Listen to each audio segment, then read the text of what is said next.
आइए दर्शकों, मैं एक चीज़ दिखाता हूँ। कभी आपने देखा है कि मौत का वो पलता हुआ एक जो है ना नाव यहाँ चल रहा है, पुल ही बोल दीजिए उसको, कि जिसमें यह संलिप्त है मौत की एक दास्तां होने वाले भविष्य में।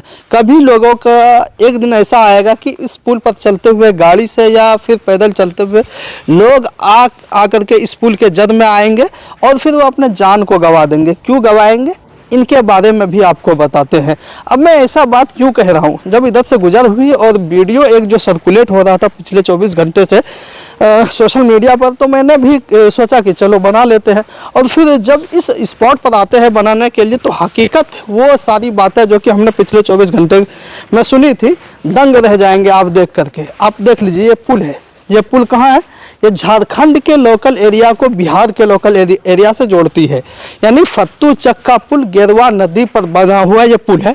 अब आप देख लीजिए, इसी जगह से मैं आपको दिखाने का प्रयास करूंगा कि एक तो खनन जो है, माइनिंग हुआ है इस इलाके का, इस नदी का, तो इतना हुआ लगभग 15 फीट के तकरीबन यहाँ से बालू निकाला गया। अब जो वहाँ से स्ट्रक्चर बाहर आ रहे हैं वो सारे के सारे ध्वस्त नज़र में आ रहे हैं। कभी भी ये जो है ना ध्वस्त हो सकता है और फिर अपने आगोश में लोगों को ले सकता है। अब देखिए, यहाँ से चारों तरफ जहाँ तक आपकी नज़र जाएगी, बस वही अपने कंक्रीट को छोड़कर छड़ जो है ना बाहर निकलता हुआ नज़र आएगा। ये आगे और दिखाते हैं। देखिए, स्ट्रक्चर अपने आप में एक बेमिसाल है, बेमिसाल। ये छड़ अब देखिए, पूरी तरह से यह क्या है, ख़त्म हो चुका है। पुल का पूरी तरह से ख़त्म हो चुका है, कोई सपोर्ट नहीं है। अब इसमें क्या है कि पूरा जंग आलूद हो चुका है, जंग के जद में है। अब ये पूरी तरह से बर्बाद है। अब बताइए, आप ही एक अंदाज़ा लगाइए कि ये सारे जो छड़ दिखाई दे रहे हैं, जो मिट्टी में तब्दील होते जा रहे हैं धीरे धीरे, ये कितने दिनों तक अब चलेगी? ये देख रहे हैं, पूरा लोहा है और टूट टूट के जंग लगा लोहा, ये टूटने लगा है। एक बारिश का बहाना है, फिर यह भरभरा के गिर जाना है ज़मीन पर, और फिर यही पुल जो है ना लोगों को अपने आगोश में ले लेगी और मौत के नींद सुला देगी। यहाँ से कई, एक ही नहीं, यहाँ से कई ऐसे पिलर है, पाया है, स्ट्रक्चर बना हुआ है। जब ये खनन विभाग यानी खनन माफिया की बात करूँ, उसके जद में आ गए तो उन्होंने बालू उठाना शुरू किया। उठाने के बाद फिर क्या है, पूरा का पूरा जो असलियत है वो बाहर निकल के आने लगा।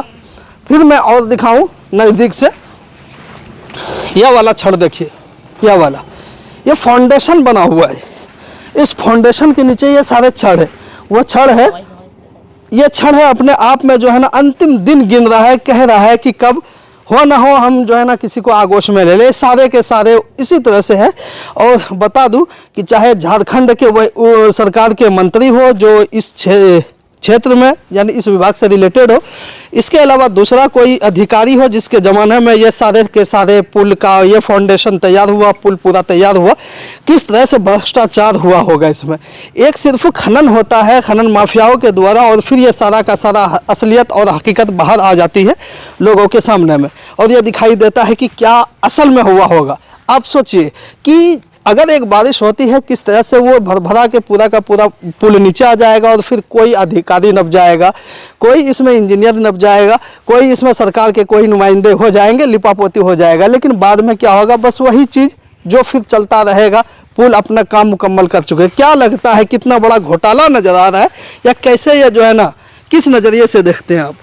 सबसे पहले तो घोटाला तो देखिए, इसमें बहुत बड़ा घोटाला दिख रहा है। अच्छा, देखने से ही पता चलता है, क्योंकि जो आप छड़ देख रहे हैं, ये कम से कम लगता है कि 7 से 8 इंची के इसमें गैपिंग में उसको गोथाई की गई है चारों बगल। लेकिन पुल के जो निर्माण हमने देखा है बाहर देश में, या अपने हिंदुस्तान में ही, गुजरात में या महाराष्ट्र में ले लीजिए, या बिहार में भी कई ऐसे जगह हैं जहाँ पे पुल निर्माण अगर सही में देखा जाए तो उनको पहले एक चारों बगल, जैसे 4 फीट का हमारा पुल बनता है, वो एक 4 फीट के गोलाई में वो एक छड़ बनाएगा, फिर उसके बाद 1 फीट छोड़ के एक लेयर और आएगा, फिर एक लेयर आएगा, 3 से 4 लेयर आकर वो पूरा जो है स्ट्रक्चर उसमें नीचे डाला जाता है। लेकिन आप यहाँ पे दिखाइए, सिर्फ एक लेयर दिखाइए, लेयर आपको दिख रहा होगा। ये बीच में दिखाइए, आपको बीच में एक भी छड़ दिख रहा है, एक भी छड़ नहीं है।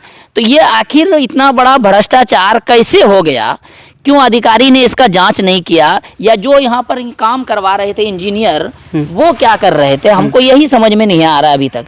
वो इंजीनियर क्या कर रहे थे और जो अधिकारी यहाँ पर काम करवा रहे थे उन्होंने जांच क्यों नहीं किया इसका। अगर जांच किया तो उन्होंने साइन कैसे कर दिए फाइल पे, कैसे इसको ओके कर दिया कि हाँ ये ओके हो गया, इसको ऊपर ढालिए अब, या उसको पास कैसे कर दिया। आज अगर मान के चलिए करोड़ों रुपए की लागत से ये जो पुल खड़ा हुआ है, अगर ऊपर वाला ना करे कि ये गिर जाए तो इसके जिम्मेदार कौन। पब्लिक आज पैसा दे दे के अपना टैक्स पे कर करके महंगाई से जूझ रही है। आज वही टैक्स का पैसा आज यहाँ पर बर्बाद होते हुए दिख रहा है और सब देख रही हैं। आप आपके चैनल के माध्यम से और क्या कहते हैं उजागर मीडिया के माध्यम से हर कोई चैनल इसको दिखाने का प्रयास कर रहा है। लेकिन हम यही सवाल करते हैं कि जब ये बन रहा था तो उसमें लापरवाही किसने की, आखिर उसकी लापरवाही को नज़रअंदाज कैसे कर दिया सरकार ने।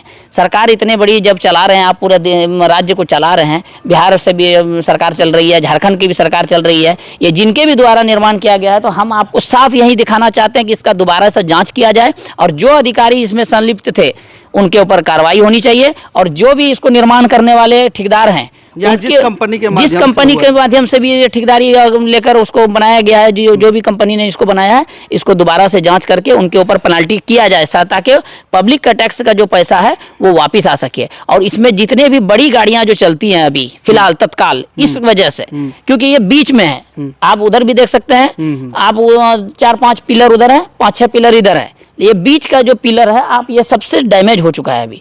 इसलिए ओवरलोडेड गिट्टी गाड़ी जो विदाउट चलान आती है उसको भी बंद किया जाए ताकि इसके ऊपर जो है कि कोई ज़्यादा घटना जल्द से जल्द ना हो सके। उसके ऊपर और जो भी आगे की प्रक्रिया होगी, अगर ये दोबारा इसी जगह बन सकता है तो इसको सुधार करने का यही तक नहीं है कि सिर्फ जो है ना एक पुल आया बना के चला गया। यहाँ माइनिंग भी उसी जबरदस्त तरीके से हुई है कि जहाँ 10 से 12 या 15 फीट की ऊंचाई वाले उधर धरातल है, जहाँ ऊपरी सतह है मिट्टी की, उसके 15 फीट नीचे तक कर दिया। ऊपरी सतह से नीचे 15 फीट तक खनन हुआ है और यहाँ के अधिकारी बस सोते रहे हैं और खनन, जबकि यह खनन करना यहाँ अवैध है अभी बिहार के इस इलाके में। लेकिन आप जब गुजरेंगे तो सैकड़ों गाड़ियाँ आपको बालू लदे मिल जाएंगे जो धड़ल्ले से जा रहे हैं, किसी थाने के नाक के नीचे जा रहे हैं, किसी आला अधिकारी के नाक के नीचे से वो गाड़ी डेली रात में चलती है। तो इसका आखिर जिम्मेदार कौन है? जब ये यहाँ से माइनिंग हुआ, खनन हुआ, तब ये सारे हकीकत सामने पोल खुल करके आया कि लोगों ने या रहनुमाओं ने, यहाँ के आला अधिकारियों ने क्या किया है लोगों के साथ, लोगों के टैक्स का